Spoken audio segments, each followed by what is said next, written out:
So yesterday we took a look at Rails. We started off. We built the first of our two RESTful routes, so the index and the show, for a pets resource in Rails, right? So I've got the same app that we've been working on. Here it is. So just remember, in config routes, we set up the route. I've written all 7 RESTful routes for a pet here. Shall I go? Yeah, let me go through all of these just quickly. No, what am I talking about? I'm making them now. I don't know why I've written these all here. Sorry, let's get rid of these. I'm gonna get rid of them, and we'll do them ourselves in a minute. But yeah, just remember, if you put resources pets, it makes all 7 of these for you. So it does all this code for you. But yeah, we're gonna make it manually ourselves. Cool. Okay, so we've got our index and our show routes.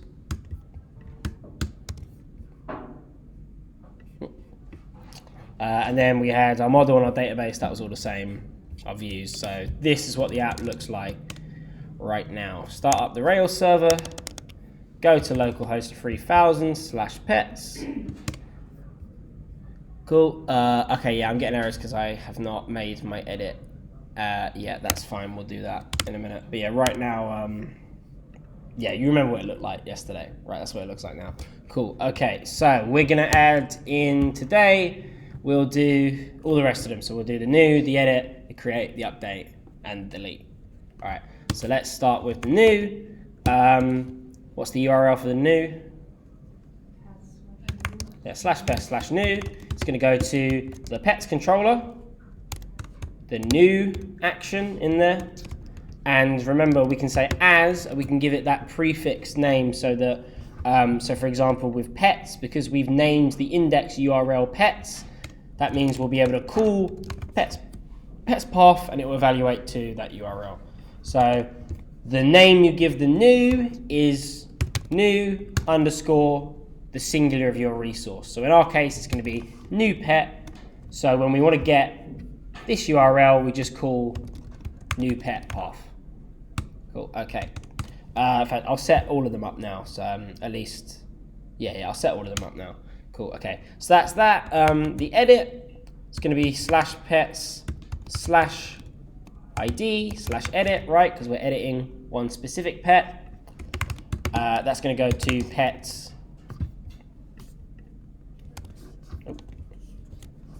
Edit, and the name for that is edit, and then the singular of your resource. So in our case, edit pet. So when we want to get that URL, we call edit pet path. And remember, because this is a URL that needs a parameter, it's a dynamic one, when we call edit pet path, we're going to have to pass in the ID or the instance of the pet that we want to edit so that it knows what ID to put here. Cool. So those are all the of these prefix ones that we're going to make for the 7 RESTful routes. That is just because these are the only URLs. Like obviously, we've got 3 more routes, right? We also have the create, the update, and the destroy, but none of those use different URLs to these, right? The create uses the same URL as the index. It's just it makes a post. And the update and the delete, the update and the delete use the same URL as the show. They're just patch and just delete. So you only have to name these URLs once, and then you can just use it. So I don't need to redefine it when I have the same URL. Cool. Okay. So with that in mind, let's make the create, which will be a post to /pets. That's going to go to pets create. So again, I don't need to say as anything because I've already defined that URL as pets. I've already got that method. Patch /pets/id. That's going to go to pets update, and delete to /pets id. That will go to pets destroy.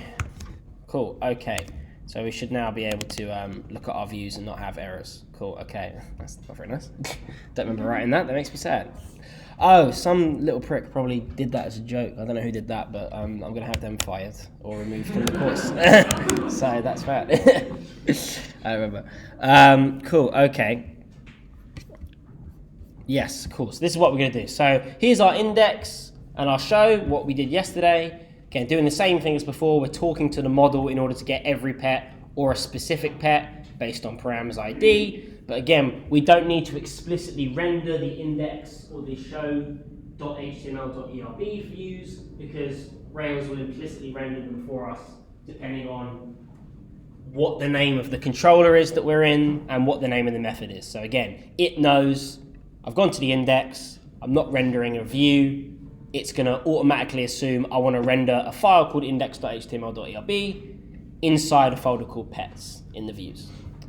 Okay, cool. And I've already done the new and the edit. Again, it's going to implicitly render the new and the edit. And we're doing exactly like we did before. With the new, we're creating a new instance of pet, just totally blank. And with the edit, we're finding a specific one. This is also one of the reasons I did that method of, when we did this in Sinatra, I showed you how we could create one form that would work for the create or the update, right? Based on whether or not our instance of pet that we were dealing with was totally blank, in which case we knew they wanted the new to create one, or if the pet already existed and it had an ID, we knew they were trying to update one. Part of the reason I did that with Sinatra is because, yeah, if we do this in Rails, we can use Rails to do the same thing. We can use Rails to very easily create a form that's going to work for both the update and the destroy. Sorry, the update and the create. Cool? Okay, that being said, let's make the form. So we're going to make our new form, we're going to make our form that works for the create and the update, and then we'll add the appropriate code into the controller. So let's go to our views, pets. I've already made the new and the edit. Cool, they got some links on there. What I'm going to do is I'm going to create what we did before. I'm going to create a form partial. So the form partial, that will be where all my HTML is. That is the actual form, and all my new and edit views will do is render my form partial. Yeah? So I'm going to make that. In Rails, if you want to make a partial, so I'm going to make a new file in the pets views folder. If you want to make a partial in Rails, it has to start with an underscore. Okay? That is enforced. It's not just convention. It needs to start with an underscore. It will expect to see one. Okay? So make sure you start your partials with an underscore. So we're going to call it underscore form.html.erb. For now, I'm just going to put h1 that says this is the form so that we can test if it works. And what our new and edit will now do is they'll do this. They'll open up Ruby injection tags. They'll call on Rails' render method. And we're just going to say render form. So again, Rails is very smart. What it's going to do is it's going to go, okay, he's trying to render a view within a view. So I know he's trying to render a partial, so I'm going to look for a file that's called underscore form.html.erb in the same views folder that I'm already in. So again, it will put that underscore on itself. You need to make sure you call it underscore that or it won't work, because Rails will look for it started with an underscore. Let's just test that works. So if I now go to the new pet page, I expect to see, this is good. I'm getting an error. It's saying couldn't find pet with ID new. We've seen this before. Not to do with that. Change the order. Yeah, change the order or what?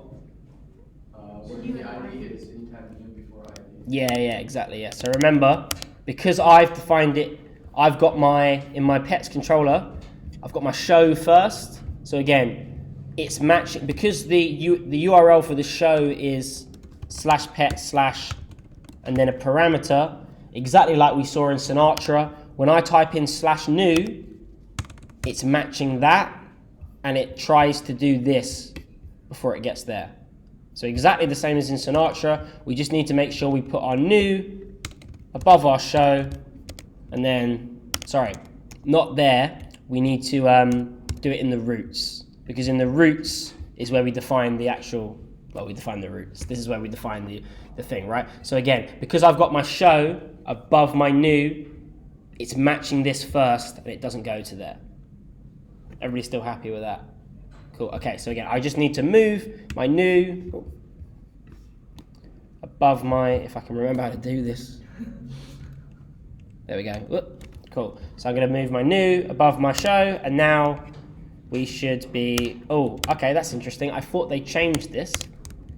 So, okay, let's try that again. Now I am confused. Cool. Rails S /pet/new. There we go. Cool. Okay. I'm not. So now it's fine. Yes, that was correct. I'm now not rendering my partial properly because I've forgotten how to render partials. Well done, me. Wait, actually, I think it's because of this. Wait, what? Why are you being so difficult? Oh, is it like? Sorry. There we go, cool. Okay, so my apologies. You don't give it a symbol like that. It's the string. You give it a string of the name of the file. And again, it's then gonna do that for us. It's gonna put the underscore and look for it. I'm also doing this. Don't worry about this for now. I'll explain why I'm doing that in a minute. Because we're not gonna use this yet, but in a bit we will. I'll explain when we get there. Cool, okay, so yeah, so we're rendering the form partial. So when we go to the new, we see new pet, and then we render whatever's in our form partial. Okay, cool. So let's actually make the form. So previously in Sinatra, we were just writing pure HTML. We were making a form tag, right? And we were saying, okay, the action of the form tag is the URL it goes to. In the case of the create, it would be /pets. And the method is the HTTP verb we use. In the case of the create, it would be post. And then we had the little method override hidden field that was overriding it with a patch if they were on the edit form. Okay? Again, we're not going to use this. We're going to do what we were doing yesterday, which is we're going to use another one of those action view helper methods that will create our HTML for us, right? And this is where the link to, pretty good, but wasn't that much different from making an A tag. Things like this, action view helpers can really, really help you because having to write out a whole form can be big, it can be boring. The action view helpers make it a lot easier for you to make a form, and they give you a lot more cool functionality. So we're going to use one of them. We're going to use, first of all, we're going to use a form helper called a form tag. So this is an action view helper method that, believe it or not, will create a form tag. Okay. For now, I'm just going to make it work for the create, and then I'll show you how we can make it work for the create and the update. So we'll just do the create first. So the form tag, we pass it an argument. That argument is the URL that we want the form to submit to. So again, we're just doing the create. So in our case, the URL would be /pets. But again, remember I said we want to avoid explicitly writing the URL into our views or our controllers. We've abstracted that away to the roots. So instead, we're going to call on this alias method, right? So this is the URL we want. We've prefixed that as pets. So all I have to give my form tag is I call pets path, and that's a method that will return this URL. Yeah, same as what we've seen yesterday. Cool. Okay. I need to do there as well. Cool. Okay. So what we can then do is now we're gonna basically, as you can see, we've got a do and an end. So the body of this, we're going to fill it up with all the input fields that the form needs, okay? So, again, for each one of those input fields, rather than creating the input field explicitly, we're going to use an action view helper to do it for us. So, previously, our input fields looked like this, right? We had an input tag, type of something. So far, we've just had text and submit. Name, that's what we called it so that later on when we were looking at params, we would know which input field was which. And then the value, if we type something in there, it would become the default value of the field, right? Here's how we can do that, is that there are different action view helpers for the different types of input fields you can have, right? So again, the ones, other than a submit, the only one we've been working with so far is a text field. So there is an action view helper called text fields, okay? In fact, sorry, before that, I'm going to make a label so that we can identify it, so you can actually see it on the screen. So I'm going to say label pet and this is going to be the pet. So pet's got two things. It's got a name and an age. So this is going to be a label for the name. And we're going to have a text field, and we're going to pass that pet name. Don't worry about the pet part for now. I'll show you what that's doing in a bit, but hopefully it should be pretty obvious that like the second thing I pass in, that's going to be the name of the input field, right? But it's going to use that pet part as well. We'll see what that does in a minute. Okay, so that, and I'm going to have a label and text field for a pet's age. So label, pet, age. Sorry, but actually, I'm not going to make this a text field. So again, I've showed you that the input fields, they've got different types. Another type of input field is you can have a number field. Okay, so our age input field is going to be a number field. So that way, it's only going to take numbers. You'll see, try to use the correct types of input fields for the depending on what data you expect to get. We'll see a couple more as we go through next week. Cool, so we've got that.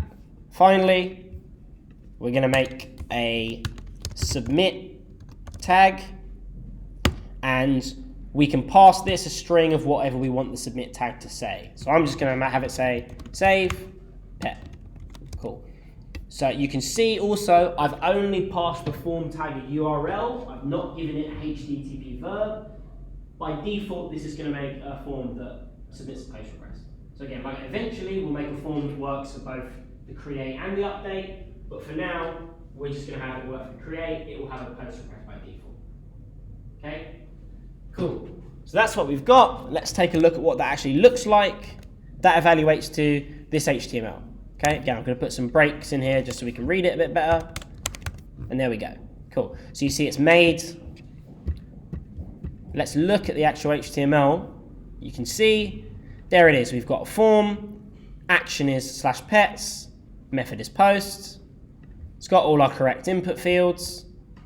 So we've got the name one. You can see the name of that input field is this syntax. So if we remember this syntax from when we were doing Sinatra, we said it's good to try and do the name of the resource, then square brackets, and then the attribute for that resource. So that is what this is doing. So the fact that we pass it pet and name, that's letting it know, hey, you need to name this input field pet square brackets name, so that remember eventually when we submit that form, when we look at params later on, we know name will be inside a nested pet hash and age will be inside a nested pet hash. So we know all the attributes inside that nested pet hash will be what the pet needs. Cool. Okay.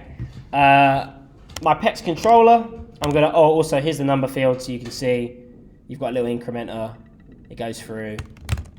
It only expects to take numbers. You can type stuff in, but expects to take numbers. So yeah, try and use the correct input fields for the correct data type. Cool. Okay.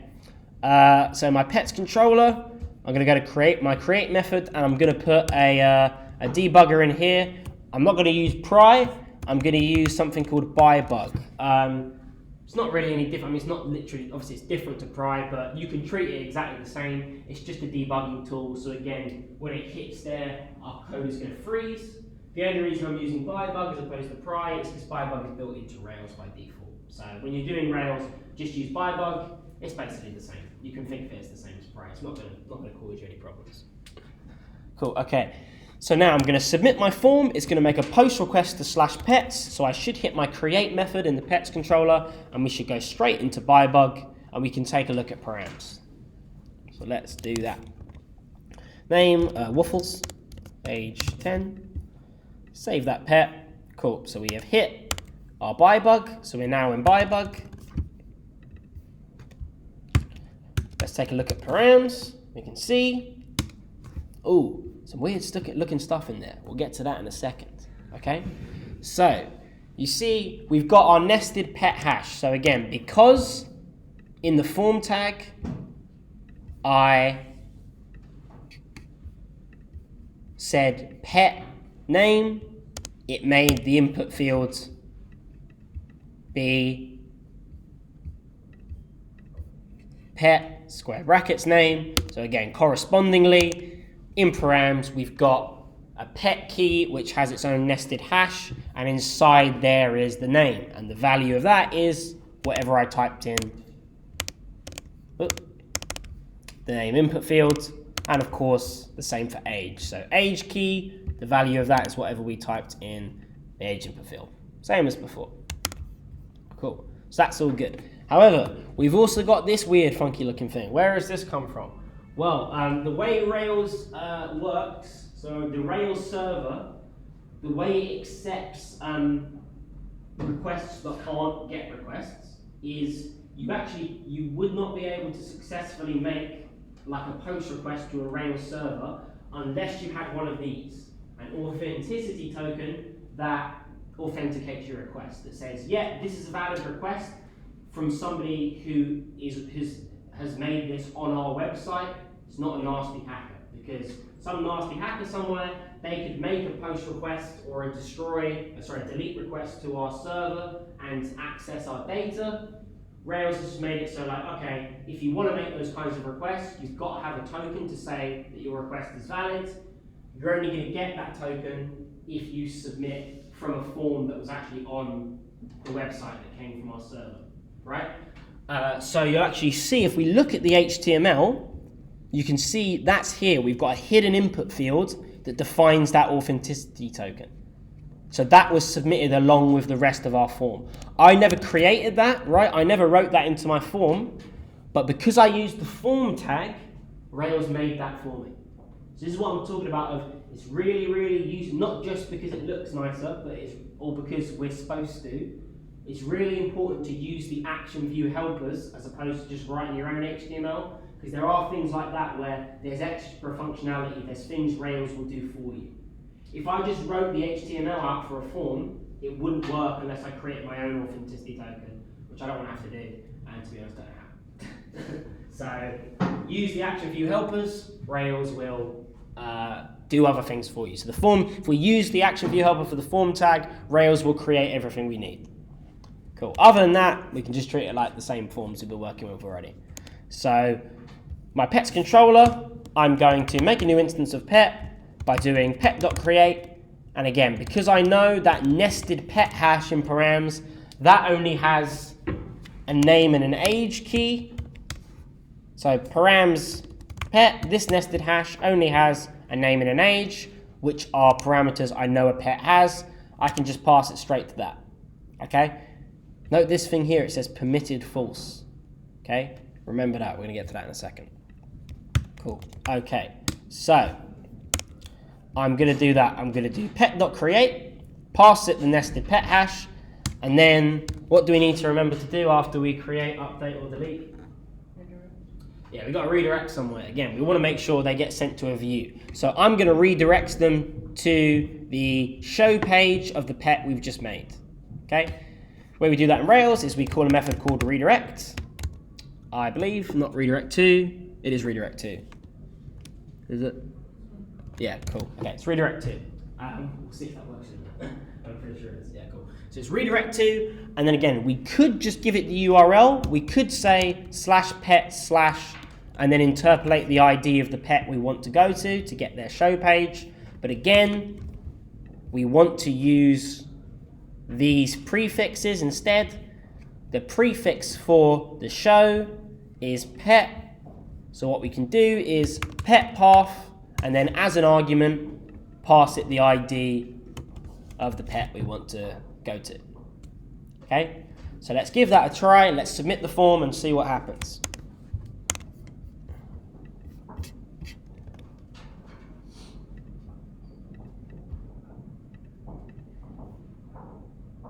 Cool. Ooh, we're getting an error.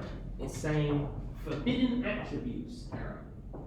Okay, so the way Rails works, when you submit like a post request or a patch request, yeah, if you just try and chuck it a whole hash, which I've done here, so I've tried to pass it the nested pet hash.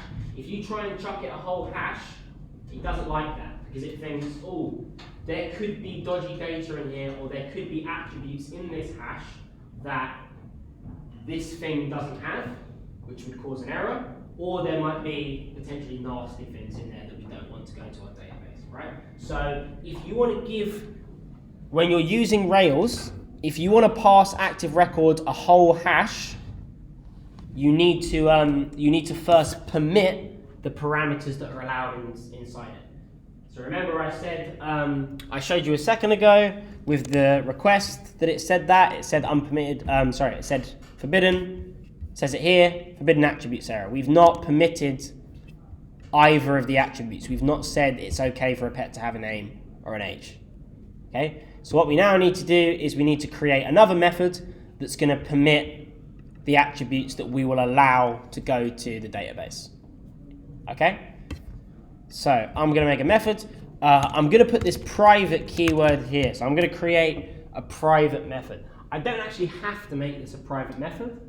I'm only doing it because if you look at existing Rails code or you use any of the Rails generators that will make this for you, it will make this a private method. So I didn't want you to see this and get confused and think, what does that mean and why is this private?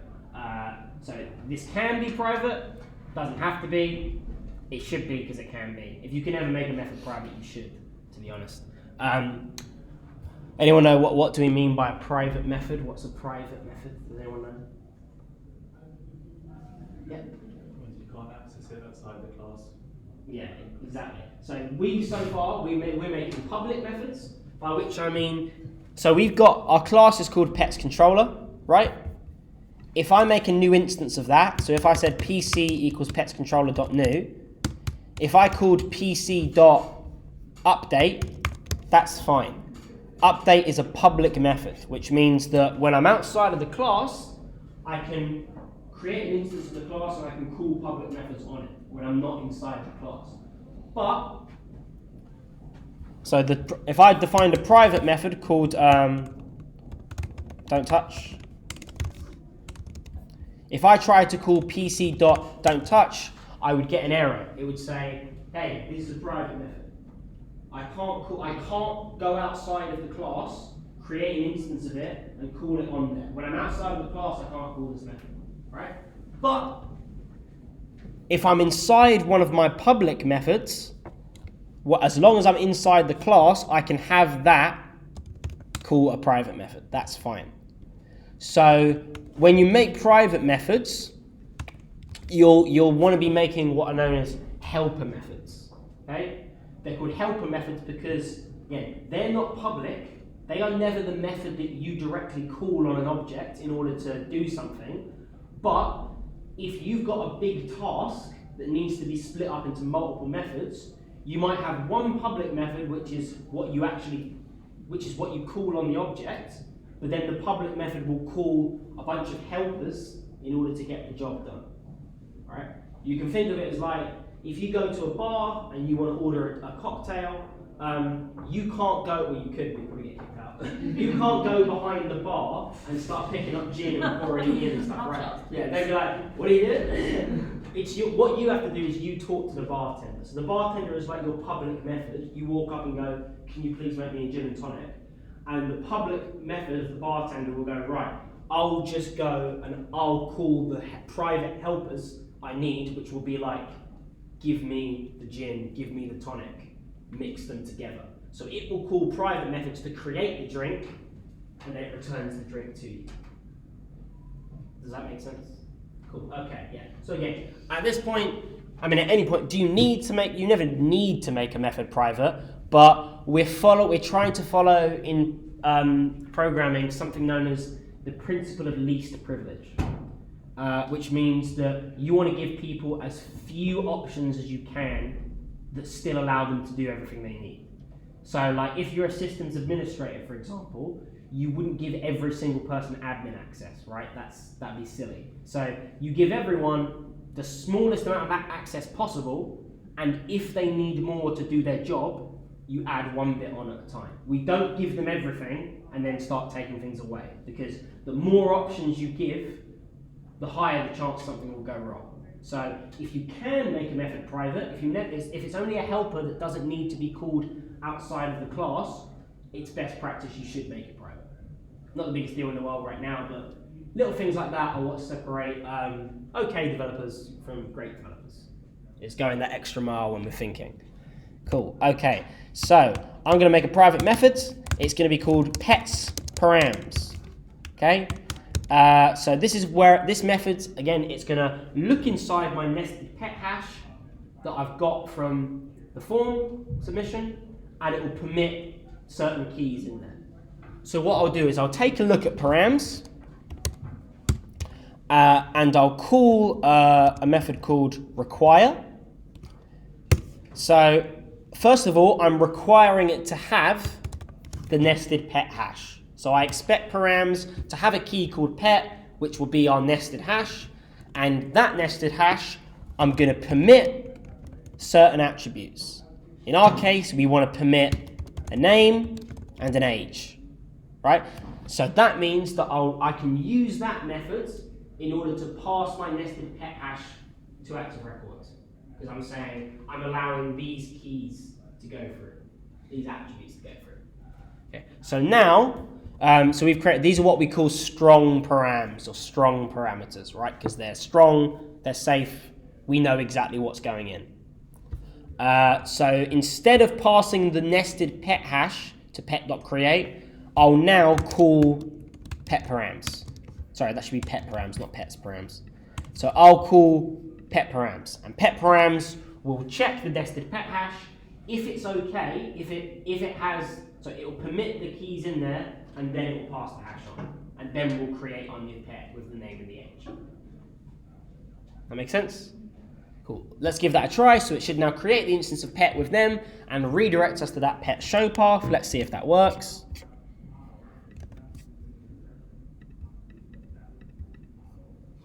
Great. There we go. Cool. Old pet, old dog.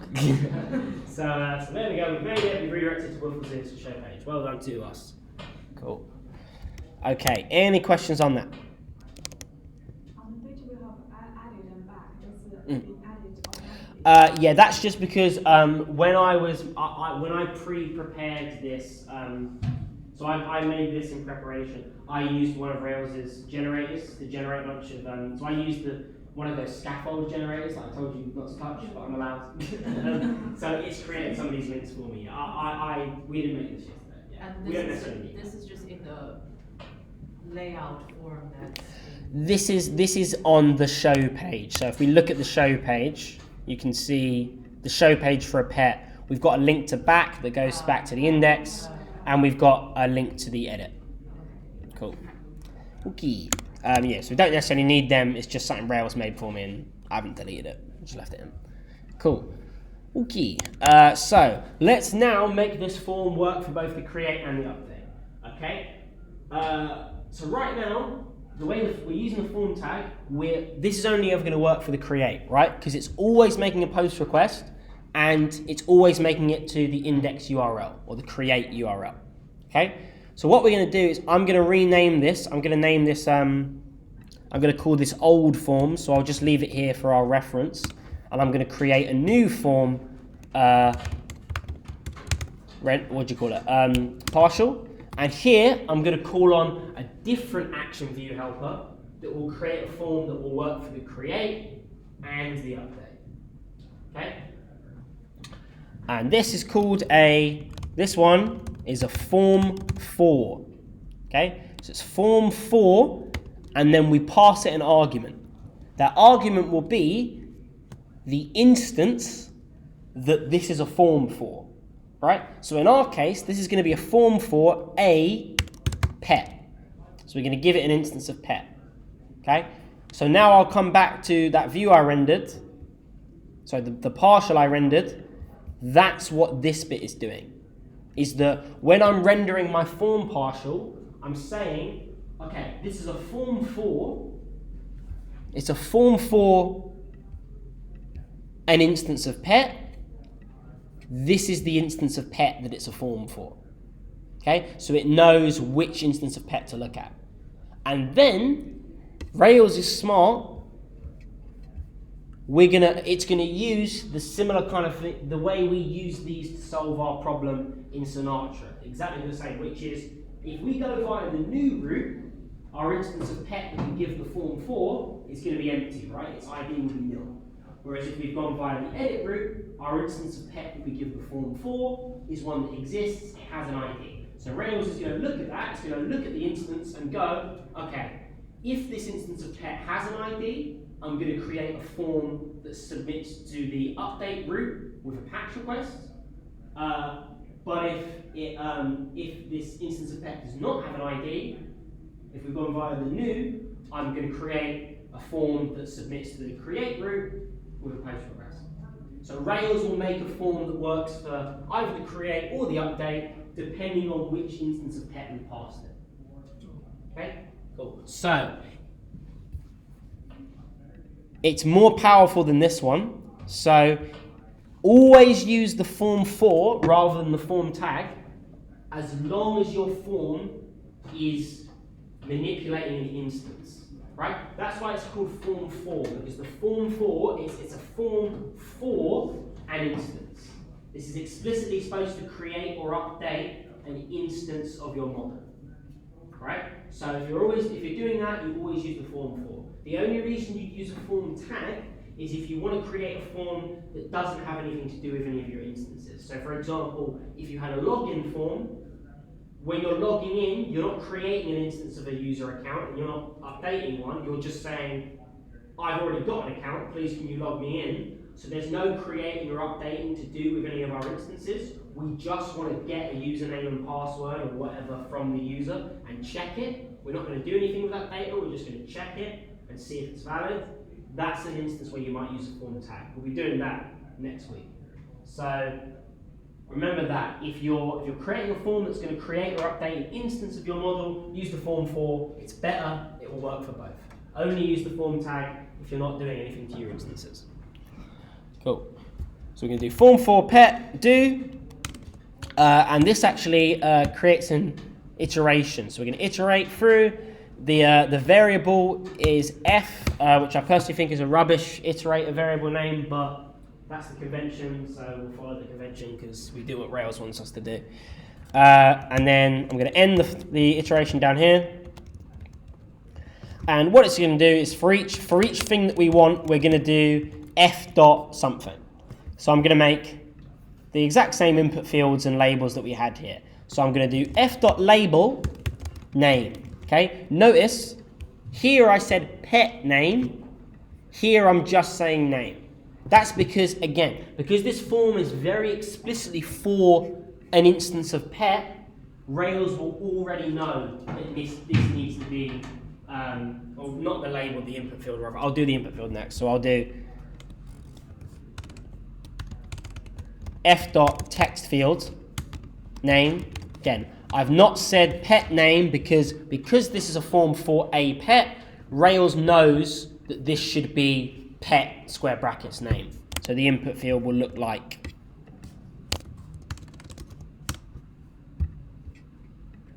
oh, sorry, I haven't rendered the form in my edit.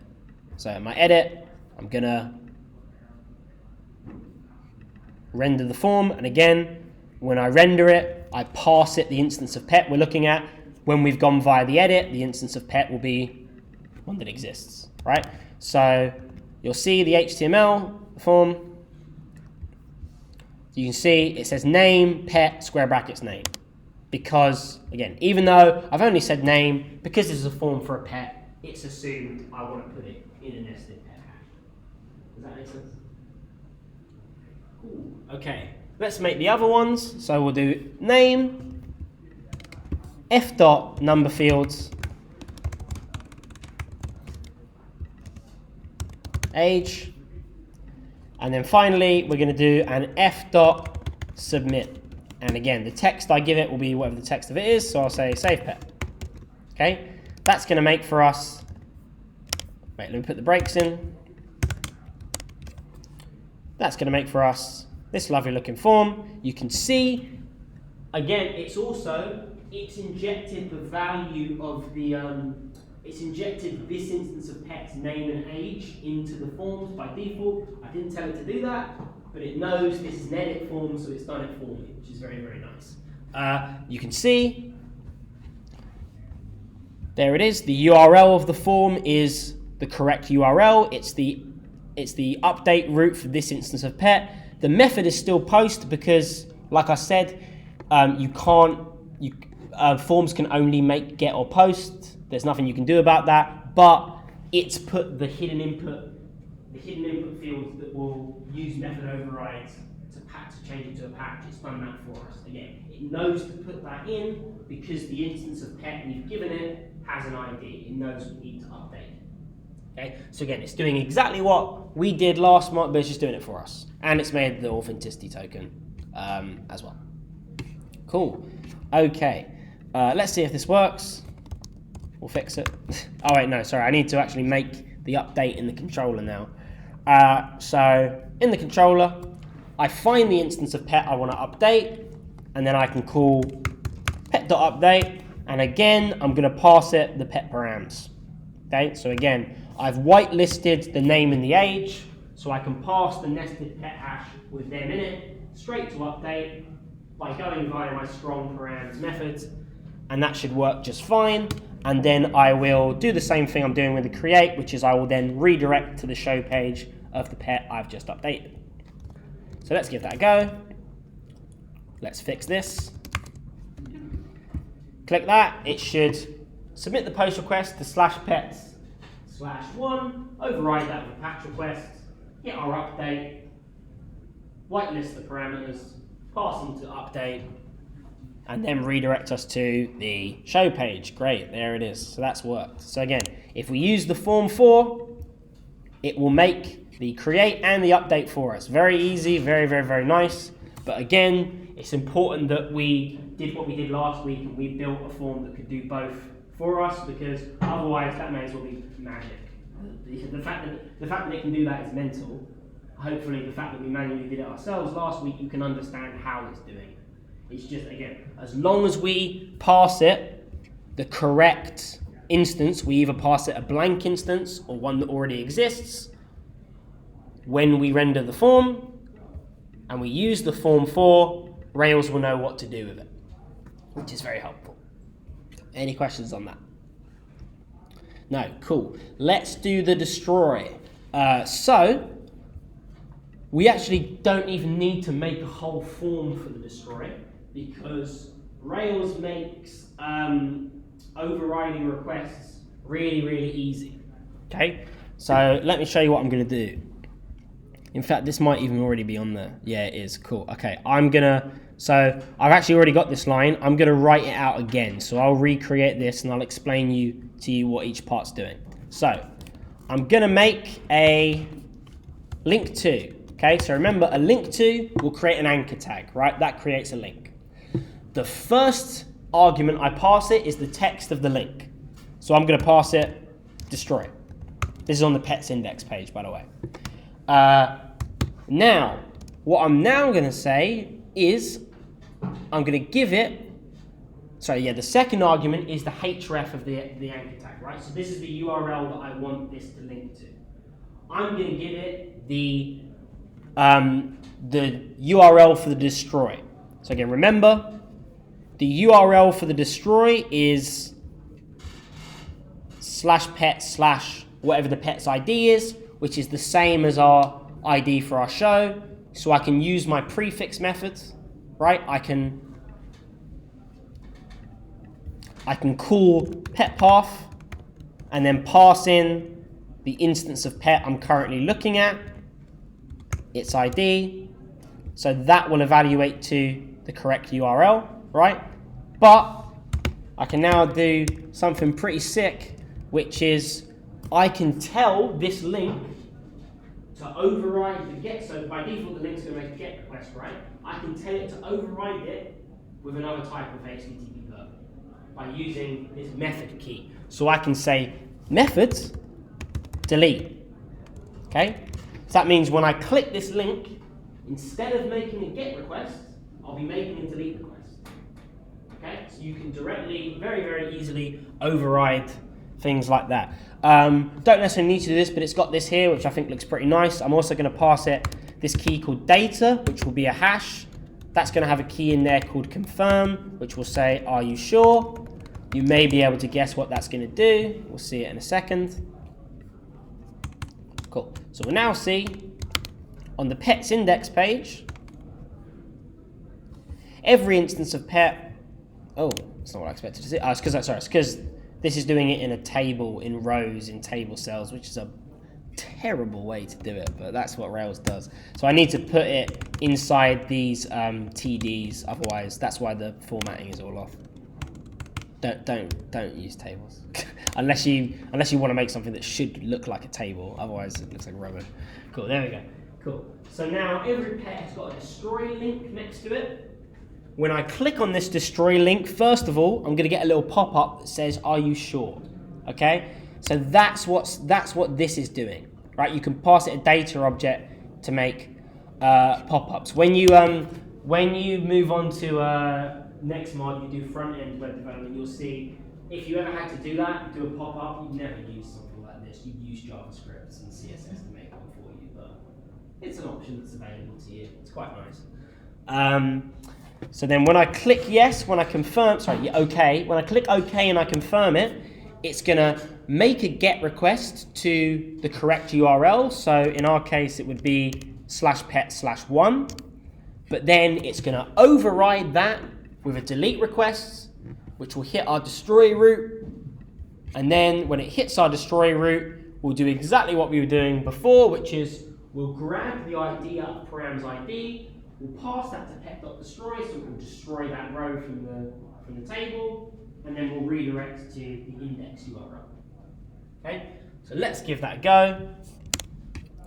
This should destroy Woofles and send me, I'm already on the index, so it'll just look like the page refreshes, but really I'm making a request back to the index again.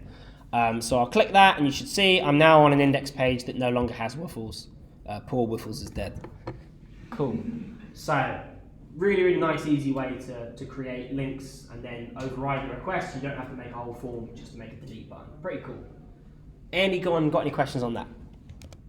Sorry, one sec, before I say it, I've just remembered something, which is that I think I found some people, so people were sometimes, they were having difficulty with this wouldn't always work for them, because if you remember, I said yesterday when I made my new Rails project, I included that skip JavaScript tag, because Rails 6 is acting funny and isn't working very well.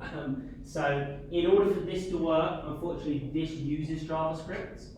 So this won't work unless you have JavaScript. Again, in all the labs you're doing, that shouldn't be a problem because those will have JavaScript in it. And just be aware, when you make a project, if it doesn't have JavaScript, you won't be able to do that. So when we get onto your projects on week 3,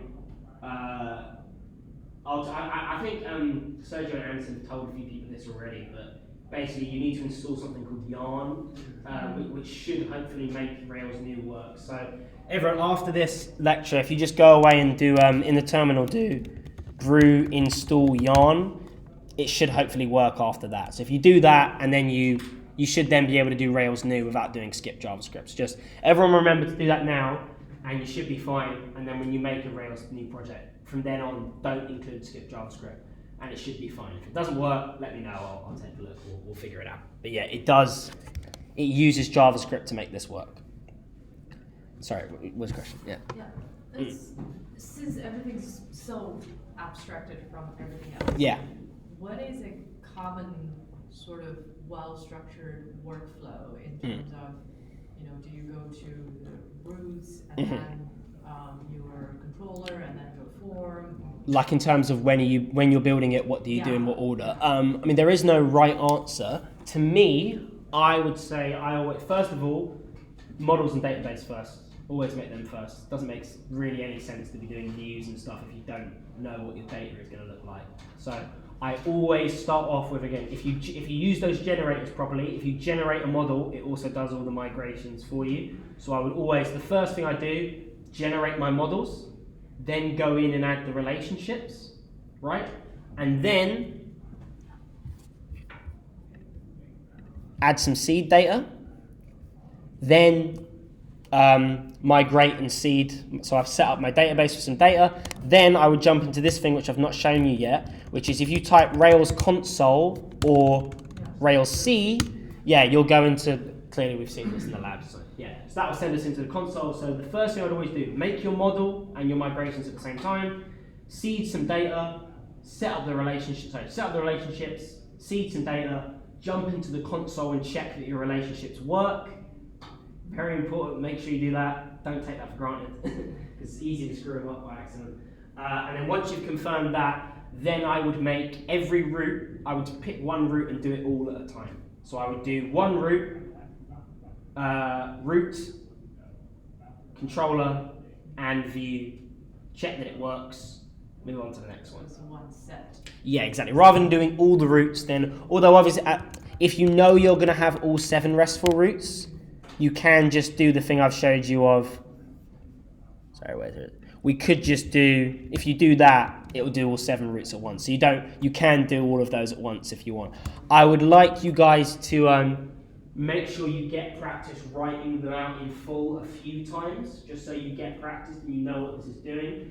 But eventually, once you've got the hang of that, using this is fine. It's a nice time saver, but make sure you only create the routes you need. Again, like I said a minute ago, we want to follow this principle of least privilege. If you know that if you've got a site where okay, you should be able to create, read or update something, but you don't want them to be able to delete it, or maybe you don't want them to be able to delete or update, don't put resources pets, because that will make the delete and the update route. Even if you don't put the logic in the controller, you've created some code you don't need. And again, we always want to follow that principle of least privilege. We want to give as little access as possible, and we don't want rubbish code that doesn't need to be there, because it's just, even if it's only a tiny fraction, it's going to very slowly slow the performance down, right? So if you know, I showed you this yesterday, but yeah, make sure you use the only or the except to specify, I only want the index, show, create, new, or make all of them except the update and the destroy. So yeah, so you can make all your routes at once like that. Then I would move on to do the controller method, make the view, check that it works. Do the next controller method for the next route, make the view, check that it works. So I would do those in pairs. Any other questions? For this one, we have one table from Pat. If we have a given table, for our routes, we will put other stuff or in the one file. Sorry. So if we have more than one resource, Yeah. If I understand your question, you do all your routes in here.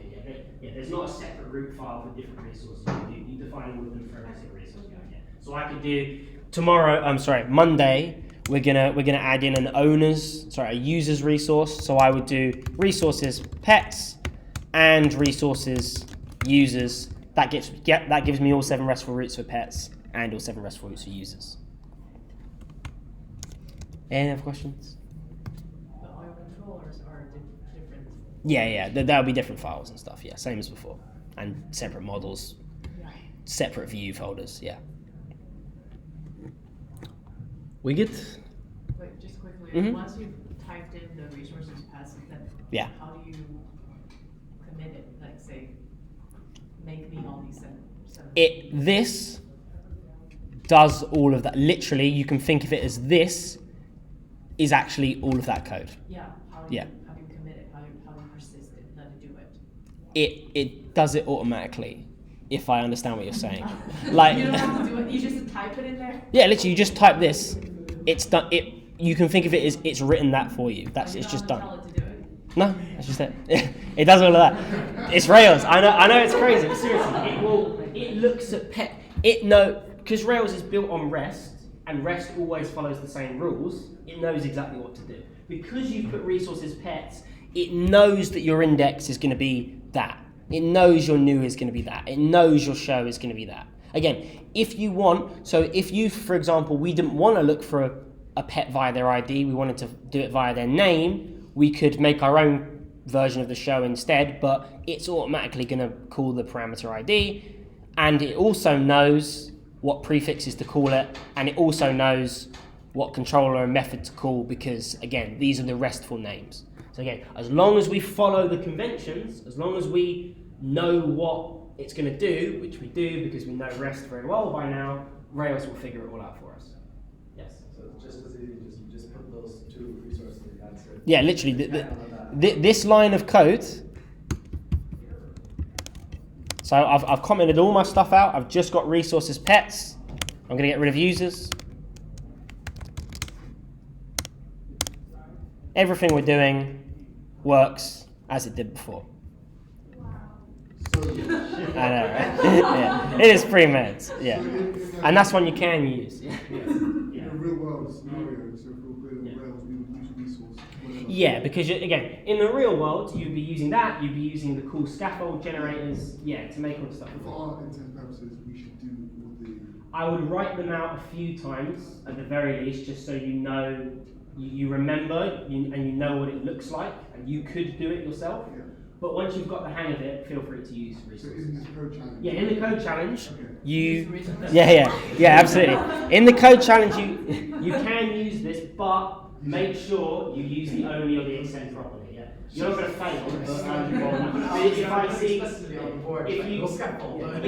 the code challenge only needed you to do the index and the show, for example, and you put resources pets, that would that would be a bit of a mark against you. It's a flag, right? Yeah, exactly. Yeah, like obviously you wouldn't fail just on that, but if that was one of many things, that could It would continue. highlight that we didn't know. Yeah, or it would make me. It would look like you don't. Yeah. Yeah. So yeah, you can use it. That's absolutely fine, but make sure you only use it to make the ones that you want. But up until like the code challenge, we should start writing it out to know. Yeah. Again, I would write this out just because you want to get the habit of it. And again, eventually there are routes you might want to make that aren't the 7 RESTful routes. So you might want to make custom routes that go to other places. And in that case, which we will actually be doing next week, so you'll see there are some times where you would have to write out the custom thing because you don't just want one of the 7 RESTful routes. So we need to know how to do this and what this means. But once we know what it means, we can take the shortcut. I know you said next week, but it's Yeah. quick question. So if you had one specific thing you wanted to tailor Yeah. and make it your own way, then would you still use resources? You could use resources to make all the other ones. Except Yeah, and then you make your own. Or you could make all 7 RESTful routes with resources, only. and then I'm saying you could have all 7 of them, Yeah. but then you make other different routes that aren't to do with REST. Like maybe you want there to be an about page for pets. You could make get/pets/about goes to the about page. About is not a RESTful thing, so it wouldn't make it resources that would be on you to make. Yeah. We're not gonna have to use slug, right? No. Well, I don't give away. No, I've said it now. I don't want to give away what kinds of things you have to do, but no, you won't. Yeah. You won't have to do that. Don't worry. But that's a very, very common thing you'll have to do in programming. So when you say write it out or write it out? What do you mean by write it out? Write what out? Practice the